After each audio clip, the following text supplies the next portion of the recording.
All right, what is going on, everybody? Welcome back to another day of SaberSims DFS office hours. Today is Friday, June 21st of 2024. Looking ahead here, we have a 10-game MLB main slate later this evening, and then we have Game 6 of the Stanley Cup Finals. So it should be a fun day of DFS. For those of you who are new here, welcome. My name is Andrew. I'm one of the coaches over here at SaberSim. This is a show where we go over how to use the SaberSim app, answer any and all DFS related questions.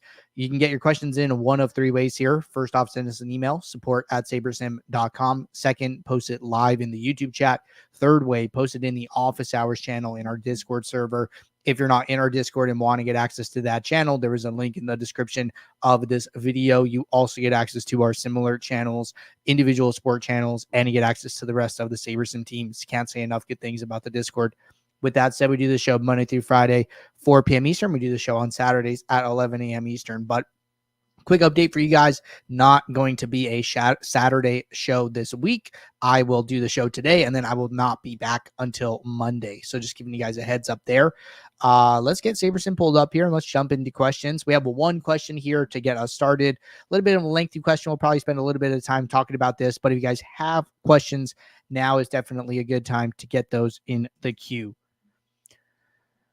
All right. First question here from Larson. Larson said, Andrew, as always, thanks for the help. This is amazing to have office hours to help clients. Great value add to the platform.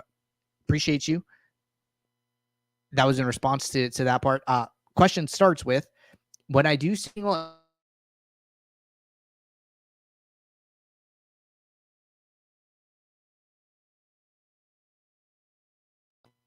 has over 40% for a team stack in the Sims, but it doesn't show up in the lineups that get presented to me. When the Sims have that kind of exposure, should I manually add that stack to the lineups to get exposure, or is it trying to keep me from highly owned stacks to differentiate my lineups? Today, for example, I'm seeing 40% in some cases for Washington because they are playing the Rockies, probably, but they aren't showing up in the lineups for single entry unless I manually select the team stack. Okay, so good question here. I was having a conversation with somebody recently about estimating stack exposure in SaberSim. So we might not talk about this enough. We have the ownership projections for players in the app, but if you want to know how likely a team is to be stacked, well, you can technically find that information out. And what you do is you go to contests, you go down to field lineups, and let's say, you're playing a low stakes single entry, right? We're talking about single entry. So the field lineups are our ownership builds, and then the exposures from these builds become the ownership projections. Well, within the build, you can see the stack exposure and therefore the stack ownership, right? So if I open up these field lineups, again, low stakes single entry, I have 10,000 lineups. If I open up the players tab and I go over to team stacks, well, this is telling me that, hey, Washington is going to be owned as a stack about 32% of the time. And then furthermore, I think it's important to understand what type of stacks a team is going to be. If I went and look at 5 stacks, well, hey, there's about 10% Washington 5 stacks, 9% Washington 4 stacks, 8% Washington 3 stacks, and 6% Washington 2 stacks. So, I don't think this one stack exposure is like all encompassing because, a 2 stack is so different from a 4 stack or a 5 stack rather. But, it can give you an idea, right? So, okay, Washington owned as a stack about 32% of the time. Well, if I'm seeing Washington in about 40% of my lineups, and in the screenshot you said like the pool exposure here for the build you ran was about 35%. So, if you think about it, that's not that much leverage. And that's basically saying, hey, Washington stacks are showing up in the pool at about the same rate that they're showing up in the field lineup. So although it's a big number, although it's a bigger number than the second best team than Baltimore, I wouldn't say that, hey, Washington is like far and away a great play because your 35% pool exposure is close to this 32% field lineups that we're seeing. So I think that, that's kind of why when you use a Saber score to sort your lineups or whatever sorting metric you're using, the builder's getting away from them and it's saying like, hey, this team has high ownership, high adjusted ownership, especially when you apply that negative weight from Saber score. The builder's going to want to take some shots on some other teams. Now, that doesn't mean they're a bad play, right? What the builder's doing is it's trying to find the highest EV plays based on the information that it has. Saber score or Saber sim is not accounting for risk very, very well. That's where you come in and say, hey, I understand, Washington is, a high owned team, but they're also a high run team. Like, I don't want to full fade them. Maybe you come at it from the approach where it's like, hey, I'd rather play Washington close to their optimal rate.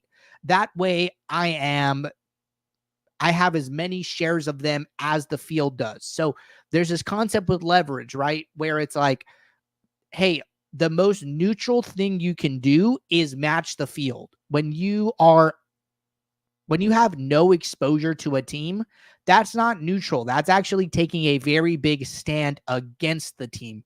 But maybe you're like, hey, I want to have as many shares on average of Washington as the field does, and I will get different in other spots to try and get leverage somewhere else. But I'm not comfortable making my big leverage play on Washington. I'd rather make it somewhere else. Like, that is a totally fine approach to take.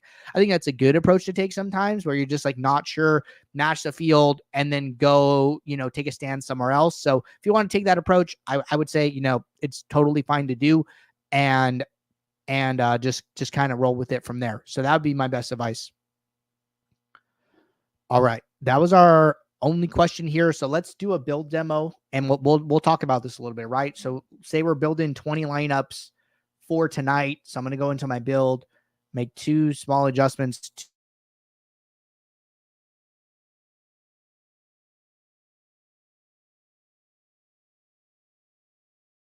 $10 to $50K entries. We'll do 500 lineups, and we'll kick this off. So while that builds, I'm going to go, we'll use Saber score because I saw that it looks like you're using Saber score here. So we'll talk about this as if we're using Saber score as well. Question in the meantime, while lineups build, I know there's a pro video just released about the topic, but I haven't noticed exactly how to go about it.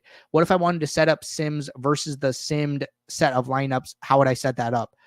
Yes. So for our customers on pro and ultimate subscriptions, there was a new pro video that just got released, with Jordan and Matt talking about variance and diversity. It's a really good listen. It's a really good watch. I'm not all the way through it myself, probably like 30 minutes in, but I really like where the discussion was going. So basically the discussion is around contest sims, and it's talking about ways to set up contest sims and kind of account for like some variance in ownership. So basically what you would do is you would go and you would set up 2 contest sims for the same contest.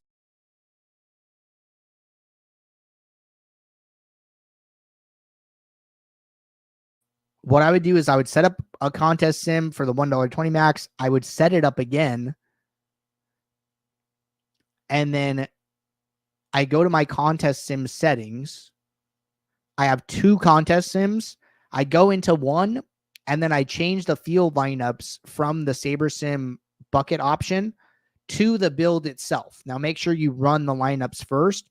So then now I have 1 contest sim against my own build, and then I have another contest sim against the static field here. So then this one I would probably just rename, and I would say like self, right? So I can understand like, hey, I have the regular field lineups, and then I have 1 against my own build, and then now I have those 2 contest sims to use. But that is effectively how you set that up. All right, so our build ran. We're going to stick with Saber Score for this demo. So then let's go in here and let's just kind of look at what we're seeing, right? And I'm going to, use my left to right approach here. I'm just going to bump up mini uniques right away. see how far down in my build I have to go.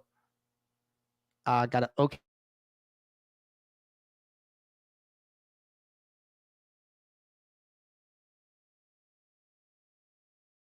Trying to stay in the top like 25 to 50% of your pool here. So being at lineup 170 is perfectly fine.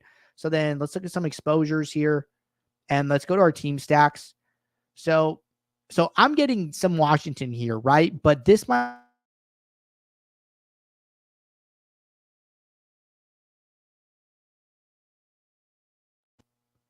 so I guess it just depends on like the sorting metric that you're using. I don't know what would be a sorting metric that would fade them, but these Saber score ones seem to like it. Percentiles seem to like it. So not sure what sorting metric you were using, but either way, right? You can come in here and you can adjust it as necessary. You know, if you want to use like pool exposure as like your optimal rate and just kind of match that, we're like, hey, you know, I just kind of want to play them at the rate that they're coming up in the sims and not take any stands in one direction or the other. I think that's totally fine here. But if I were building lineups, I would bump up my min uniques here. It's going to get me just flatter across the table here. See, Washington now, they're down at like 10% with this adjustment with the Saber score that I'm using.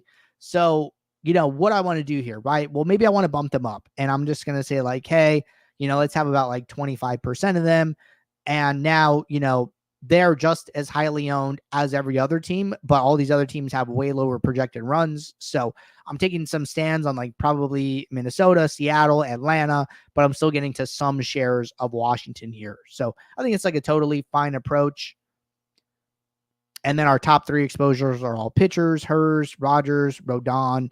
Looks like we're a little under on Dylan Cease, which is like fine, negative 12%. So it looks like the builder. So this is kind of like an interesting approach, right? Seems like the builder is saying, hey, you know, if we're going to play Washington at like 25%, let's go and get different by playing Hers in Coors. Let's play Rogers versus Seattle. Like we're getting pretty good leverage to those 2 guys. And then we're going to be under the field on somebody like Dylan Cease. So probably like the most common construction tonight is like Dylan Cease pitcher with some type of Washington stack, and the builder is getting different by not combining those players. And like we see like a Washington stack with Sales and Rogers. We see a Washington stack here, but we do have Cease, right? So and then like a low owned Rogers, and then some low owned Texas bats. So like the builder's going to find a way to balance all of these things out. But it seems like the majority of the Washington stacks that I've seen do not have Cease in it.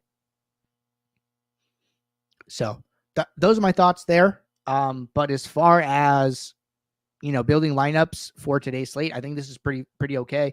Jeremy asks, is the strikeouts only Sims active? Not sure exactly what you're asking, Jeremy, but what I will say is that if you are looking for our detailed statistics, like innings pitched, like strikeouts, like hits, all of these things, this information is available for download on the Pro and Ultimate subscription. So you have to be at least Pro to be able to see the pitches, the innings pitched, the plate appearances, all that type of data. But all right, answer some questions. Did a build demo here. Appreciate you guys tuning in. I will be right back here on Monday, June 24th for our next show. So until then, everybody take care. Good luck. I'll see you all. Thanks. Bye.